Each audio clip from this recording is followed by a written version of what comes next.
இங்கே வந்து ஒருத்தர் கேவலப்படுத்தாத நினச்சிக்கிட்டு நீங்கள் இதில் சாதிச்சது அமித்ஷா சாதிச்சது என்ன? அம்பேத்கரை வந்து கேவலப்படுத்துறது மூலமாக அவருக்கு கிடைச்ச லாபம் என்ன? இது நீங்க அவரை கேவலப்படுத்திருக்காருன்னு நினைக்கிறீங்களா?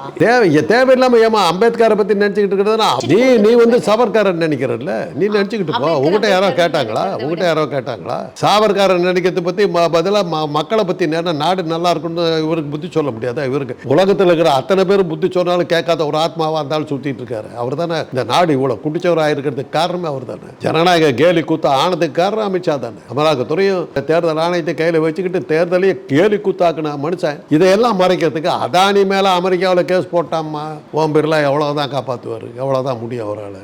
தடுமாறுறாரு.